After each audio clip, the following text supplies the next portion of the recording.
I've been asked to talk to you about the investor pitch, how to pitch the investor, but I decided to take the topic a little bit broader because I think that in our industry, in startups, VC world, we talk too much about pitching, and there are many people who are very well trained in pitching, but are not well trained in doing business. And I think that we heavily overrate the quality of the importance of pitching. Of course, it is important. Of course, it's good if you pitch well. It's fantastic. But just because you pitch well doesn't mean that you're going to build a huge business. I mean, of course, if you're a professional speaker, that probably going to build a good business for you, but not a startup, for instance. So I'll try to show you some broader perspective and tell you how to approach an investor. All right. So first of all, you should ask yourself a fundamental question. The most fundamental question is, do you really need an investor? I mean, because it's not that obvious. Because having an investor, it means that you're losing something. I mean, you're losing equity in your company, so you're not longer alone, which has pros and cons, of course. But I think another thing which became fashionable, which is stupid right now, is that everyone needs to have an investor, and getting an investor is an art for its sake. And investor is a tool, not a solution. So you have to ask yourself, do I really need an investor?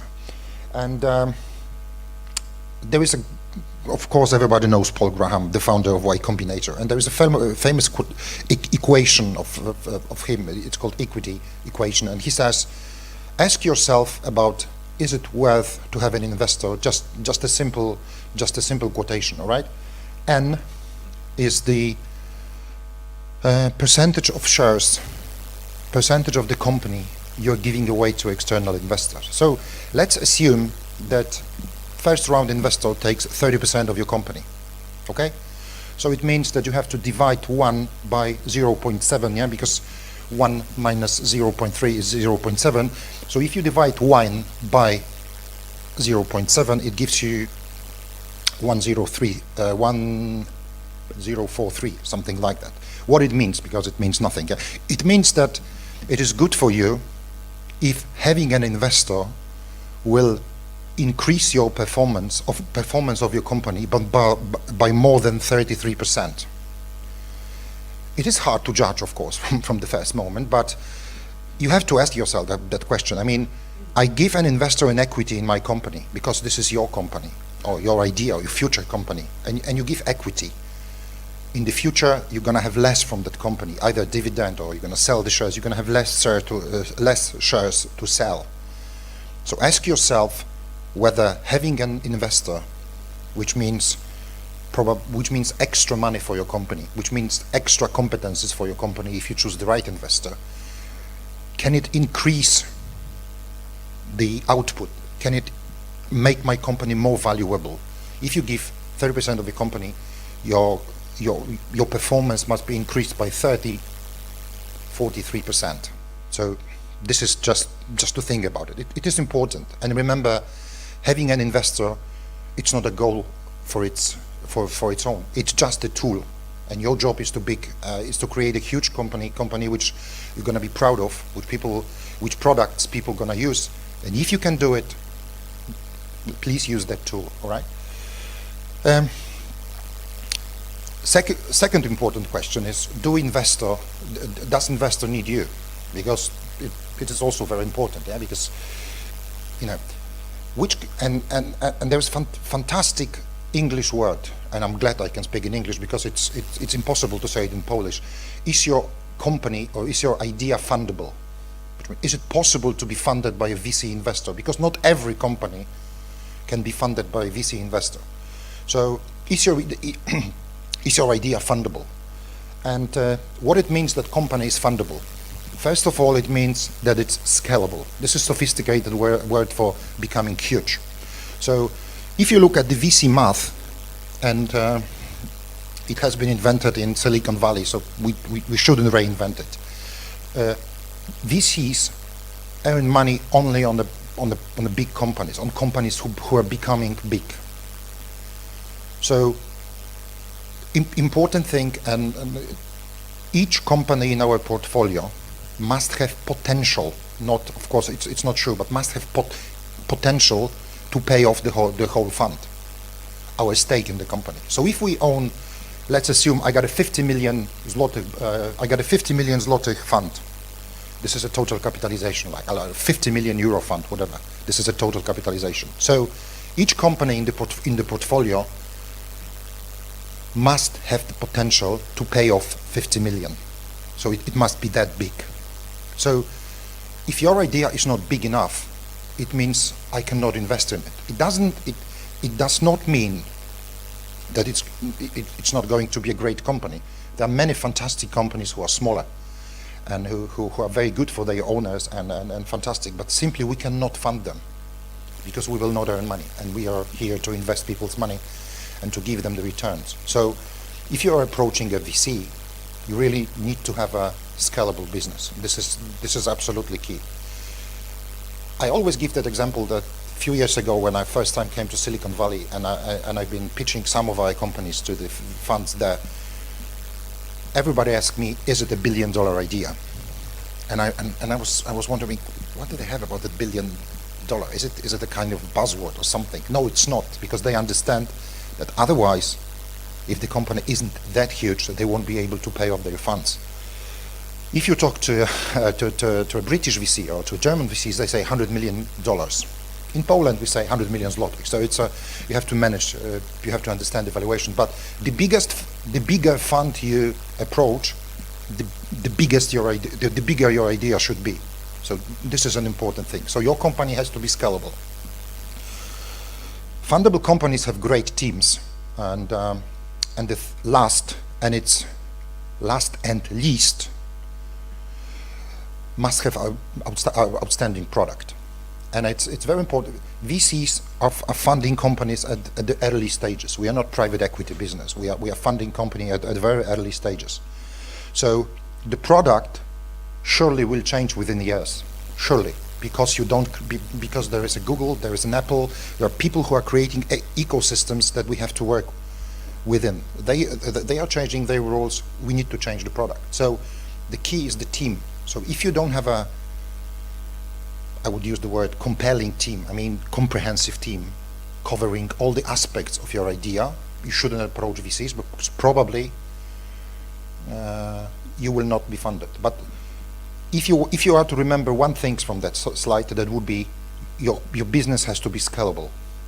So your business has to be big, otherwise you will not have a chance to be funded by a good VC, because there are some people who think that they can earn money on small businesses, but no, we can't. So if you have the match, I mean, your business is, you think you're ready to give up a part of your company, and you're ready to have a partner in your business, and if you have the match and you think that your business is fundable, then you should go to a VC. But before you look for an investor, ask yourself whether it's good or not for you. So for those of you who've seen my previous presentation, I always give photos from the movie I love. Unfortunately, you cannot see it here, but it's Glengarry Glen Rose, and it's Alec Baldwin selling. But please think about looking for an investor as a sales and marketing process. It's absolutely the same. So if you're looking for an investor, it's like selling. It's like doing marketing for your company. So if you have a sales process in your business, then you must have a process for searching for an investor, all right, within your company.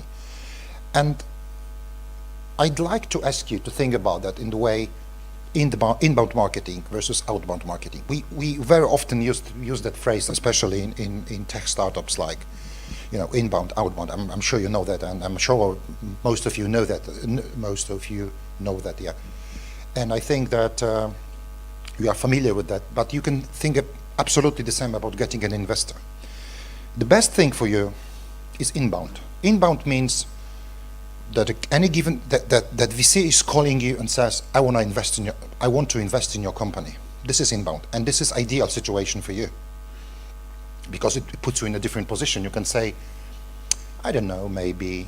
So valuation will be better, talks will be better, everything will be better. But to get such a call, good position for an entrepreneur is you must be noticed. You have to be noticed.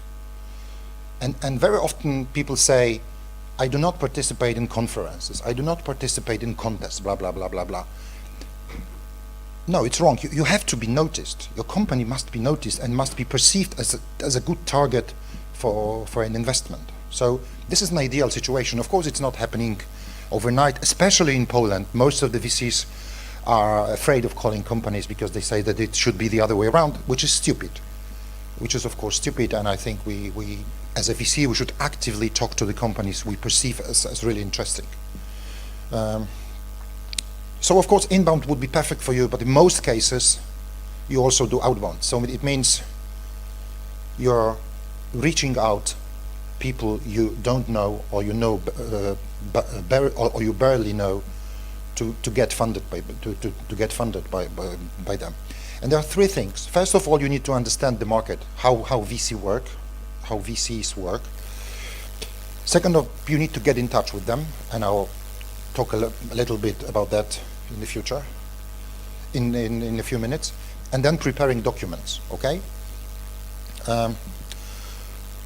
This is such a cliche, but it's very important. You should carefully choose the fund you want to work with, because funds are not equal. My personal opinion is that funds should specialize in certain things. I mean, we are not doing internet startups because it means nothing. We focus on certain internet industries because we are not offering the money only. We are offering some extra things like market knowledge, like experience in similar businesses, and it cannot be offered in any given industry. Only few we can cover. So it is happening in Poland. So if you have a SaaS business, there are 2-3 funds who are specializing in that. If you have a e-commerce business, talk to those guys because they know how to do it. If you have a MarTech business, talk to those. So you have to understand the funds and talk to the right guys because it's going to be quicker. It is also a problem for you because they know your industry very well and they can point your potential pain points, but it's better for you to have a partner who can bring much more than money. The earlier we fund the company, the money are less important. Of course, money are always important because you can't do certain things without the money, but the earlier you invest, you need more this intellectual capital and the money. If the private equity company invests in a 25-year-old company with well-established market, blah, blah, blah. Company is working and it's doing pretty well, and maybe they need some money just to speed up things, but in a venture capital world, which is totally different than a private equity, you need to have a partner who is able to help you.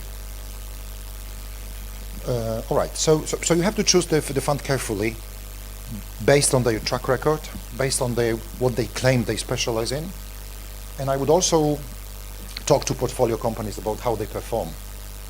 Are they helpful? How they act? Are they fair? And things like that. It is important.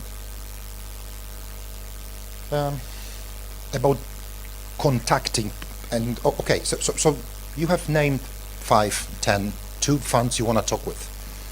At all costs, avoid cold calling, or sending cold mails like, "Hi there, I'm a very good entrepreneur, blah, blah, blah, blah." It's not that we are rude, sometimes we are, and I'm sorry for that, and but we are getting like 5,000 applications every year, 5,000. So, and VC companies are really small one, let's be honest. We are small companies with, 5 people who can analyze that. So, if you do a cold calling or a cold contact, do you understand the phrase cold contact?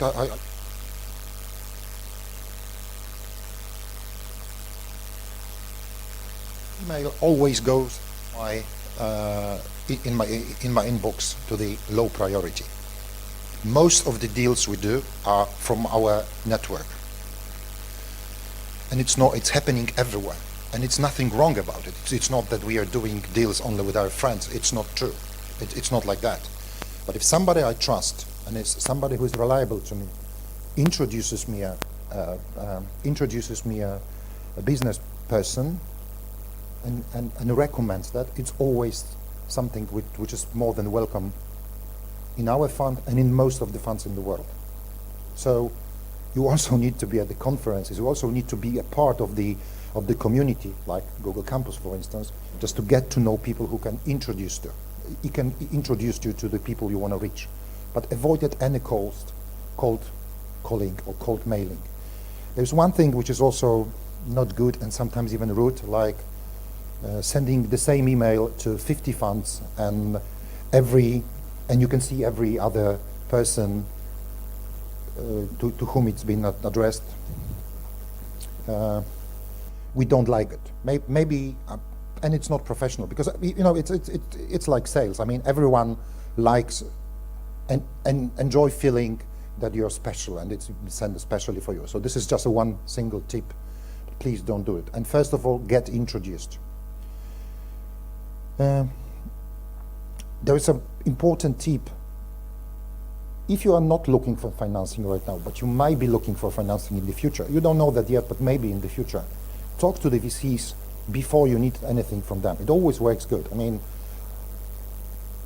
I'd like a piece of advice about my business. I'm not searching for money. I just want a piece of advice. It always works well because everybody wants to feel that important. I can give an advice to somebody. Blah blah blah. So build relationship before you need something. Yeah. So as Silicon Valley says, pay things forward. I mean, do something before you ask for something. That always works well, and I strongly recommend that. Let's talk about NDAs. NDAs, do not expect us to sign them. And no, we are signing NDAs because I know that they are very important in Poland, but I'll explain you why we hate that. Even though you think your idea is the only one in the world, I can guarantee you that it's already been done somewhere. I can guarantee you that within the next 6 months, somebody will come to me with a similar idea. So my lawyer says, you put the company in a huge risk, because in a 6 months, somebody will pitch you with a similar idea, and if you sign the NDA, that means that probably you shouldn't listen to that. There's a whole bunch of things, and there's one thing also very bad. If you start contacting with somebody with saying, please sign, before I'll tell you anything, sign NDA. From my perspective, it means you are a thief, so I'll talk to you, but first of all, sign an NDA. Of course, there are things where NDAs are unnecessary. Of course, I understand it, but not during the first contact. I mean, you can, and remember, because people protect ideas, not solutions, and ideas are worth nothing. I mean, there are thousands of ideas. The key is implementation. Of course, there are things like patents and things that cannot be shown to investors during first meetings. So that's totally understandable. But you can present the idea, and it will never be a problem, and don't start with NDA, because it's not working. Most of the funds in the States and Western Europe would never sign NDA with the prospect. We do that because we know it's important in Poland. People don't trust each other, and people need that, but we are really trying to avoid it. I'm coming to an end, so it's really. First of all, so you got introduced. You talked to the VC via phone, via email, and he says, "Send me some documents." And you need many documents in that process. Not one document which is called pitch deck. I'm sure you're familiar with that. Pitch deck is a simple presentation showing your company to potential investors. My advice is you need to have a lot of documents. First of all, have a one-pager or something which has 1 or 2 pages. I mean, just read it quickly. If you are interested, I'll send you more information. People are busy and don't like to read a lot. If you send 60 slides of PowerPoint, which makes you very proud because you have created 60 slides of PowerPoint, that you are proud, but I'm angry, yeah, because I don't have a time to read 60 pages, because it's not, again, it's not because I'm rude, but I don't have time, you know. So send me a one-pager. If I'm interested, send me more info and more detailed info, then pitch deck, and then you have detailed documents afterwards. When I accept your pitch deck and say, this is really interesting idea, I'd like to meet you, I'd like to talk to you, then be ready to have more documents, but don't send them at once, because you are so proud that you have prepared so many documents. Great, but I don't want to read them at this stage, all right? My suggestion is to create your own VDR, which is a virtual data room, and it's used with the big mergers. There was things like data room where all information about company was stored. Now people create virtual data rooms.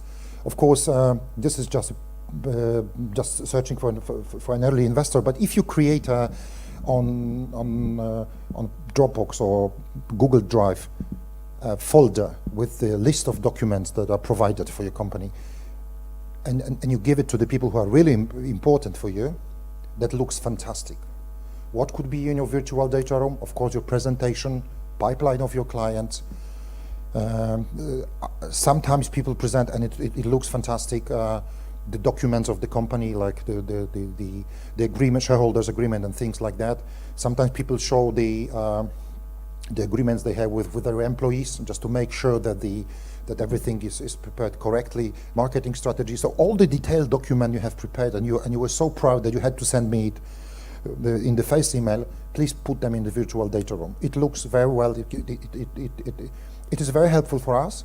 Of course, if we are interested, then we ask for the access to a data room. But it also makes you look really professional, and I highly recommend it. All right. So if you are interested, I'm not now, but I can send you an email what should be presented in virtual data room, in my opinion, of course, because there are different schemes and different approaches. And you have to force us to meet you. So you can't close the deal on phone, Skype, Hangout, on email. You won't do it. And if you want to have the chance to be invested, force us to meet you. We will tell you that we don't have time, blah blah blah, but force us to meet you. It really, you have few times more chances if you meet with the guy and with VC, with your potential partner, and try to convince him. I know that sometimes it's hard, especially in Poland, people with tech skills are not taught to communicate properly. So they hate meetings, some of them. They prefer to send emails, but you can't close the deal without meeting. And if you are able to get to the meeting with the right people at the fund, you are that close to closing the deal. This is my last slide, and once more, remember, getting an investor is not your goal. Your goal is to create the company big enough to be listed on New York Stock Exchange, and I truly wish you to achieve that. And investor is a tool, not a goal. So remember, try not to forget it. And there is one thing which also sometimes people do wrongly. Searching for an investor could be a very painful process. It takes 6 months, and it's really like a full job for a CEO. Be sure that your company will not struggle during that process. Because the worst thing that can happen is that you start talking to an investor in June, for instance, or in December, and you have a traction X, and you promise that your traction within the next 6 months will be X plus 30%. But due to the fact that you are so busy with searching an investor, I'm coming back to you and in June, because this is December, and you are showing I don't have X plus 30%, I have X minus 10%. It closes all the talks always, because people say there is something wrong with that company, which very often is not true, but simply you are so focused on that your company is not running properly. So it is a challenge, but remember, if you have a healthy business which is growing, your chances of getting an investor are much more higher than unhealthy business with many meetings. So concentrate on your business and use us as a tool to grow your company to a New York Stock Exchange.